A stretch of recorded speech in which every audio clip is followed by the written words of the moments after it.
DD किसान, बदलते भारत की शान।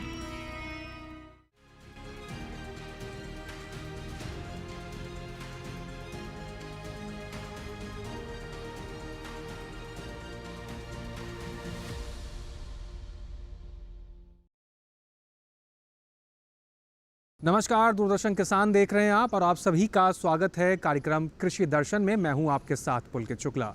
कृषि दर्शन एक ऐसा कार्यक्रम जिसके जरिए हम आपको खेती किसानी के क्षेत्र में हो रहे नित नए बदलाव, नई जानकारियां आप तक पहुंचाते हैं ताकि आप इन जानकारियों का इस्तेमाल कर अपनी खेती किसानी में परिवर्तन कर अपने मुनाफे को बढ़ा सकें।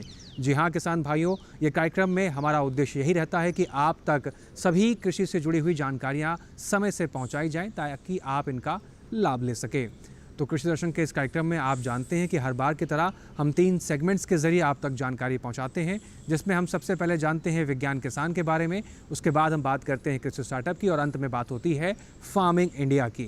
तो चलिए बिना देर किए हुए शुरुआत करते हैं अपने कार्यक्रम की, जिसका नाम है कृषि दर्शन। कार्यक्रम में आगे बढ़ें, लेकिन उससे पहले आइए जान लेते हैं कि आज क्या कुछ खास है सम्मेलन से प्रगति की ओर में। दिल्ली स्थित सुषमा स्वराज भवन में भारत का नीला परिवर्तन, लघु स्तरीय और सतत मत्स्य पालन को मजबूत करने के विषय के साथ विश्व मत्स्य पालन दिवस 2024 मनाया गया। आइए देखते हैं क्या कुछ खास रहा।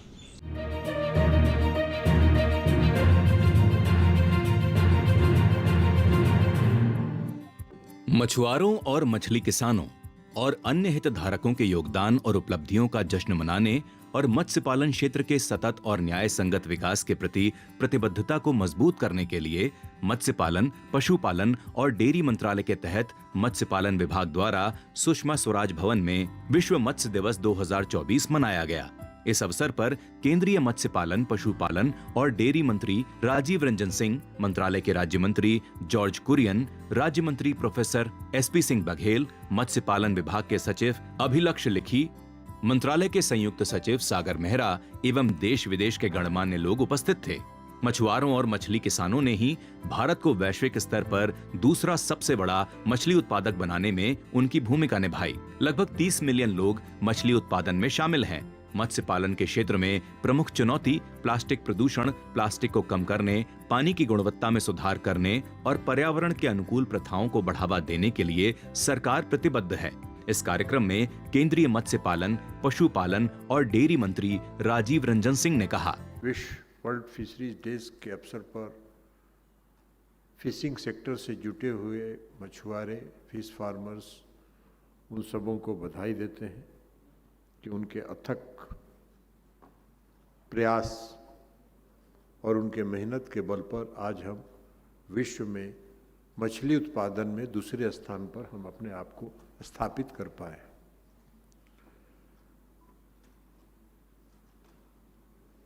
मछली उत्पादन और मछली उत्पादन से जुड़े हुए जो किसान हैं उनकी संख्या लगभग इस देश में 3 करोड़ के आसपास है और इन 3 करोड़ लोगों ने जो काम करने का जो इनका जिम्मा है, काम है, वो सामाजिक और आर्थिक, सोशल एंड इकोनॉमिकल दोनों ही मामलों में इनका बहुत बड़ा योगदान है।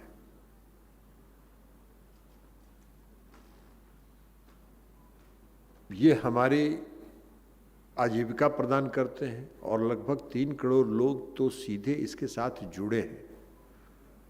इनके साथ अन्य जो लोग जुड़े हुए हैं, जो इनकी सब्सिडियरीज हैं, उनकी संख्या और काफ़ी बड़ी हो जाएगी। लेकिन इन 3 करोड़ लोगों के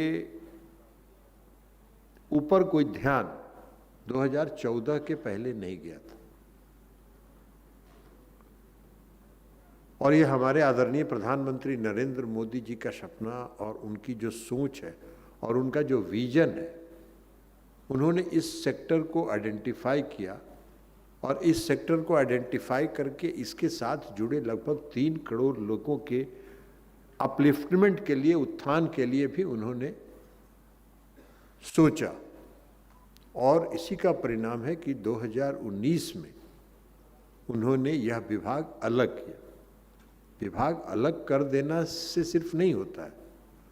विभाग अलग कर देने के बाद उन्होंने इस विभाग पर, और यह विभाग मछली उत्पादन की दिशा में आगे बढ़े, मत्स्य उत्पादन से जुड़े हुए फार्मर्स के, मछुआरों के बेहतरी के लिए क्या किया जा सकता है, उस पर भी उन्होंने ध्यान केंद्रित किया। और उसका परिणाम है कि ब्लू रिवॉल्यूशन शुरू हुआ, ब्लू रिवॉल्यूशन। उसके बाद प्रधानमंत्री मत्स्य संपदा योजना, फिर FIDF, ये सारी योजनाओं को चला के उन्होंने जो फिश फार्मिंग से जुड़े हुए जो किसान हैं उनके अपलिफ्टमेंट के लिए जो प्रयास किया, उसका परिणाम है कि आज हम विश्व में दूसरे स्थान पर हैं। वैश्विक सहकारी सम्मेलन का आयोजन राजधानी दिल्ली में किया जाएगा। इस सम्मेलन को लेकर नेशनल मीडिया सेंटर में एक प्रेस कॉन्फ्रेंस भी आयोजित की गई। आइए देखते हैं इस प्रेस कॉन्फ्रेंस में क्या कुछ खास रहा।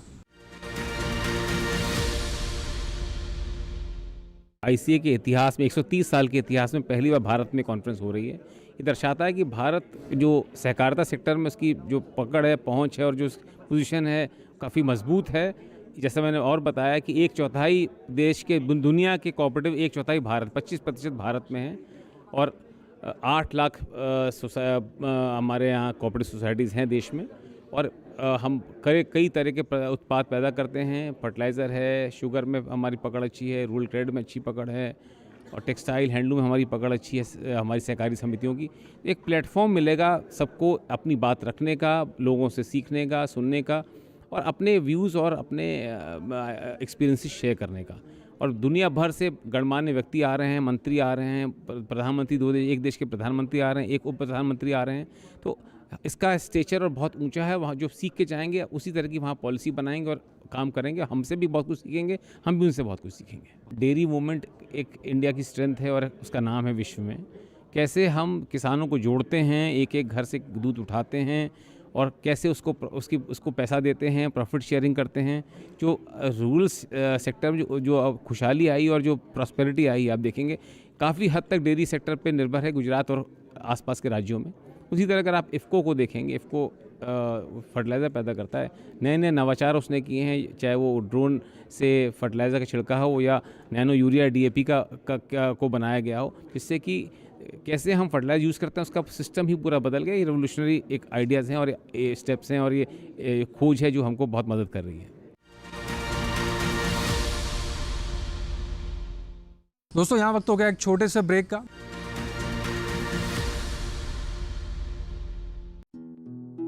हर साल फसल कटाई के बाद पराली जलाना कई तरह के प्रदूषण और स्वास्थ्य समस्याओं को जन्म देता है। पराली जलाने से पर्यावरण में carbon dioxide, carbon monoxide, nitrogen oxide, sulphur dioxide और मीथेन की अधिकता हो जाती है, जिससे लोगों को आंखों में जलन, सांस लेने में दिक्कत, खुजली और एलर्जी जैसी समस्याएं बढ़ जाती हैं। ऐसे मौसम में अस्थमा के मरीजों को ज्यादा समस्या होती है। पराली जलाने से मिट्टी को उपजाऊ बनाने वाले किसान के मित्र कीट भी मर जाते हैं, जिससे मिट्टी की उर्वरक क्षमता को बहुत ही क्षति पहुंचती है। किसान भाई सरकार द्वारा दी जा रही पराली प्रबंधन योजनाओं का लाभ उठाएं।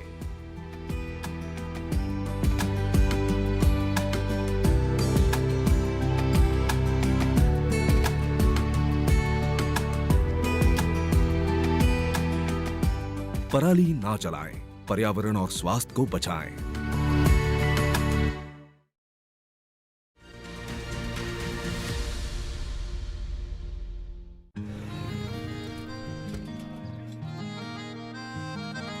क्या बात है भाई, आजकल तो काफी खुश नजर आ रहे हो। क्यों ना हो, अब मैं ऑर्गेनिक खेती जो कर रहा हूँ ये पूरा प्राकृतिक है, ऑर्गेनिक है।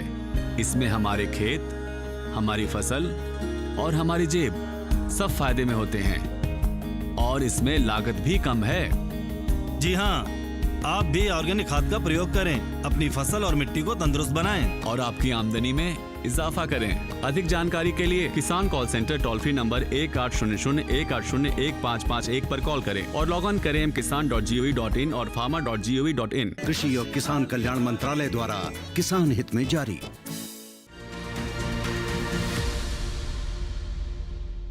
ब्रेक के बाद एक बार फिर से आप सभी का स्वागत है। आप देख रहे हैं कार्यक्रम कृषि दर्शन। तो चलिए कार्यक्रम कृषि दर्शन को आगे बढ़ाते हैं और सबसे पहले रुक करते हैं अपने पहले सेगमेंट का, जिसका नाम है विज्ञान और किसान।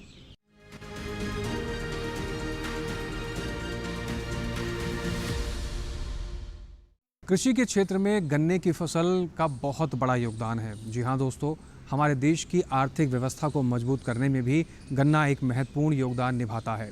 उत्तर भारत के राज्यों की बात करें तो लगभग उत्तर भारत के सभी राज्यों में गन्ने की फसल की बुआई की जाती है। शरद काल और बसंत काल के दौरान गन्ने की बुआई की जा सकती है। और शरद काल के गन्नों की बात करें हम तो ये मौजूदा समय जो है ये बहुत उपयुक्त समय है गन्ने की बुआई को लेकर।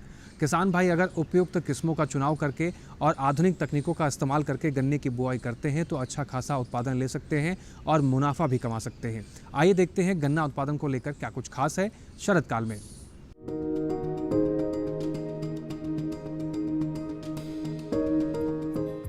गन्ना एक महत्वपूर्ण बहुवर्षीय व अधिक मुनाफा देने वाली नकदी फसल है। यदि किसान भाई आधुनिक तकनीक के साथ विपुल उत्पादन का लक्ष्य रखकर गन्ने की खेती करें तो निश्चित ही सफलता मिलेगी। अभी का समय शरदकालीन गन्ने की बुआई के लिए उपयुक्त है। बुआई करते समय कुछ बातों का खास ख्याल रखना चाहिए ताकि पैदावार अच्छी मिल सके। पौधशाला से स्वीकृत गन्ने के बीज का चयन करें। 9 से 10 महीने का बीज गन्ना जमाव के लिए उपयुक्त है, जो कीट और रोग मुक्त होना चाहिए। ट्रेंच विधि से गन्ना बुआई के लिए पंक्ति से पंक्ति की दूरी 120 सेंटीमीटर उचित होती है। काली भारी मिट्टी, पीली मिट्टी या रेतीली मिट्टी जिसमें पानी का अच्छा निकास हो गन्ने के लिए सर्वोत्तम होती है। ड्रिप सिंचाई पद्धति से गन्ने की फसलों में सिंचाई करें। अनेक रोग व कीट प्रकोप बीज के माध्यम से होते हैं, इसलिए बीज उपचार आवश्यक है। फसलों की सही बढ़वार, उपज और गुणवत्ता के लिए पोषक तत्वों का सही अनुपात जरूरी मात्रा में ही प्रयोग करें। शरदकालीन गन्ने की बुआई करते समय उन्नत किस्मों के चुनाव करने से अच्छी पैदावार हासिल होती है।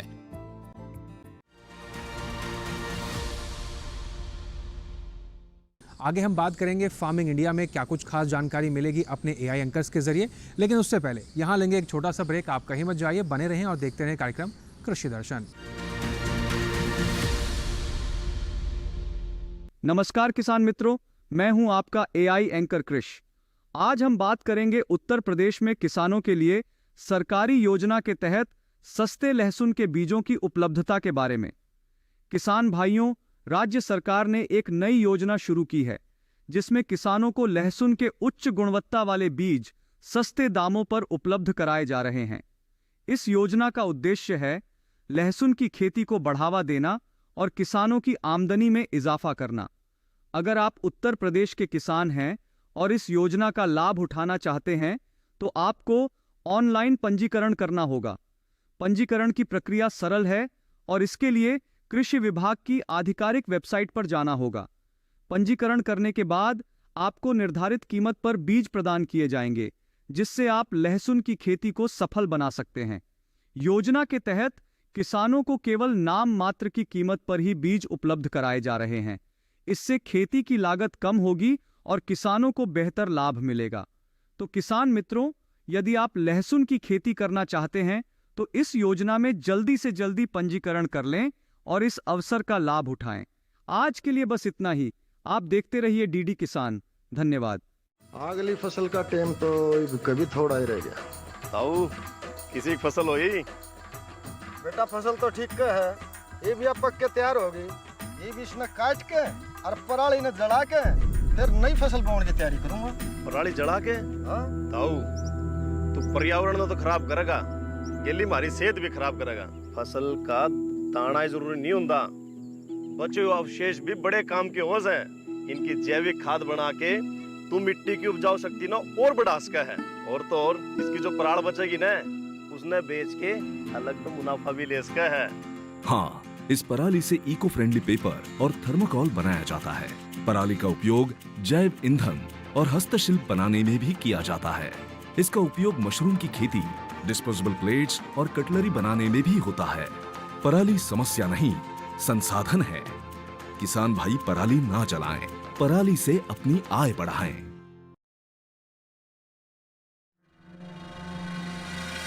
हर साल लाखों एकड़ खेतों में पराली जला दी जाती है। जिससे प्रदूषण बढ़ता है। इतना ही नहीं, खेतों में 3-4 बार पराली जलाने से खेत बंजर भी होने लगते हैं। अगली फसल की तैयारी के लिए क्या यही अंतिम विकल्प है? नहीं, पराली प्रबंधन के पर्यावरणीय विकल्प भी हैं। स्ट्रॉ बेलर मशीन का प्रयोग। स्ट्रॉ बेलर मशीन पराली को गट्ठर में बदल सकता है।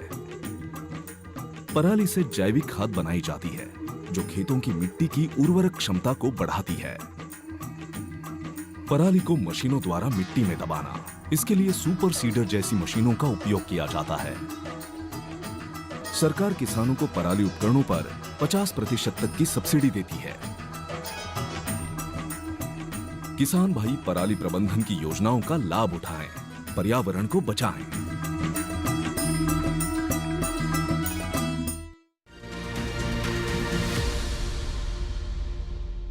ब्रेक के बाद एक बार फिर से आप सभी का स्वागत है। आप देख रहे हैं कार्यक्रम कृषि दर्शन। कार्यक्रम को आगे बढ़ाते हैं और अब रुक करते हैं अपने अगले सेगमेंट का, जिसका नाम है फार्मिंग इंडिया।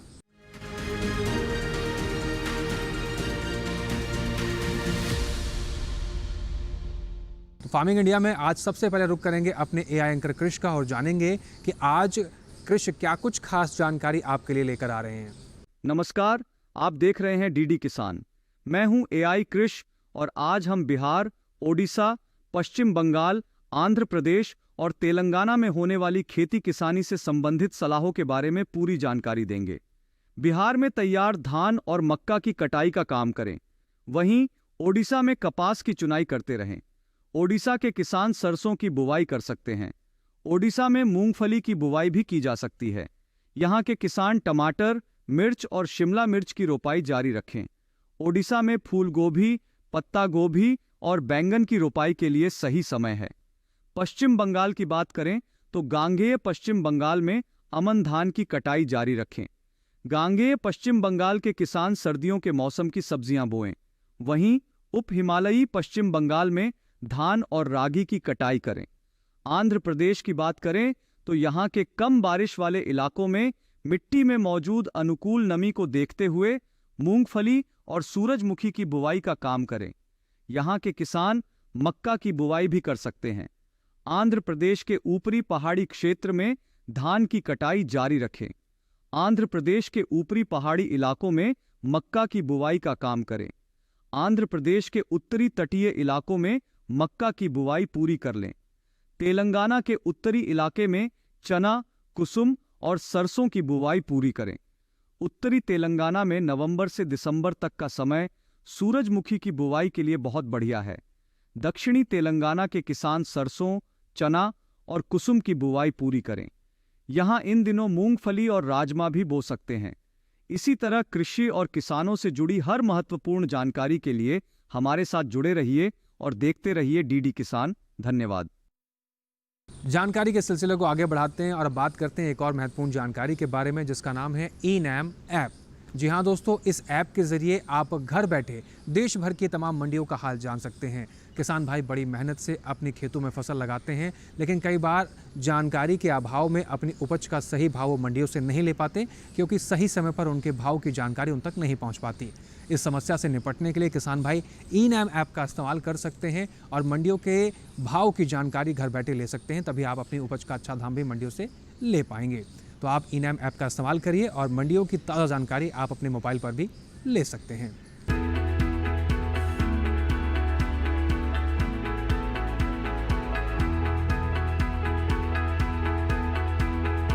ई-नैम के जरिए आप घर बैठे न केवल एपीएमसी से जुड़ी किसी भी मंडी में चल रहा भाव मालूम कर सकते हैं, बल्कि अपनी फसल का सौदा कर सकते हैं और घर बैठे समय पर बिकी हुई फसल का भुगतान भी पा सकते हैं।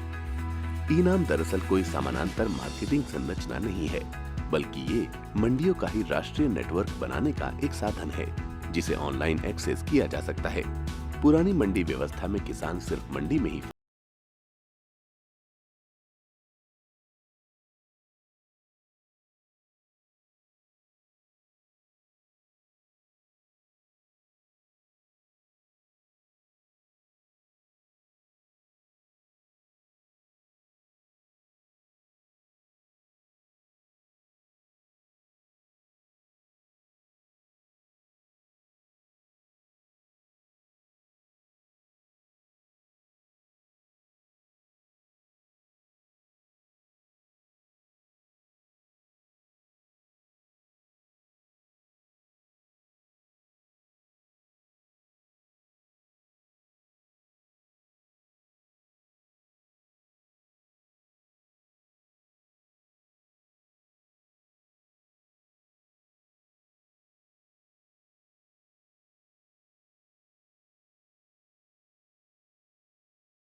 इसके साथ ही आज के कृषि दर्शन कार्यक्रम में बस इतना ही।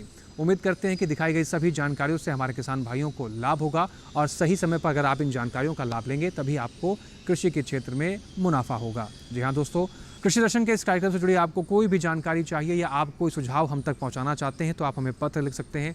पत्र लिखने के लिए आप हमारा पता नोट कर सकते हैं। हमारा पता है कृषि दर्शन, कमरा नंबर 58, CPC दूरदर्शन, खेलगांव, नई दिल्ली 110049।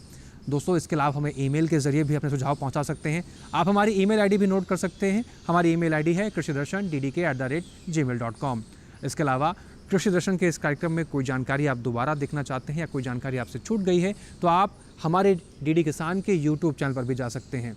आपको करना बस इतना है, टेलीविज़न स्क्रीन पर दिखाए जा रहे QR कोड को स्कैन कीजिए और सीधा आप डीडी किसान के यूट्यूब चैनल पर पहुंच जाएंगे। वहां पर भी कृषि दर्शन के इस कार्यक्रम को कहीं पर भी कितने लोगों के साथ बैठकर आप दोबारा से देख सकते हैं और आसपास के किसानों तक भी ये जानकारी पहुँचा सकते हैं। इसके साथ ही आज के कृषि दर्शन के इस कार्यक्रम में बस इतना ही। फिर से हाजिर होंगे कृषि जगत से जुड़ी तमाम नई जानकारियों को लेकर।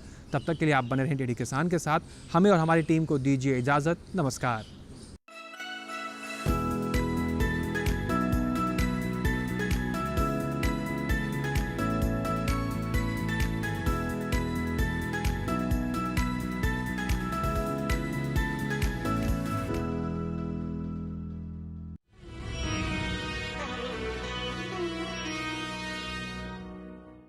नमस्कार किसान भाइयों और बहनों,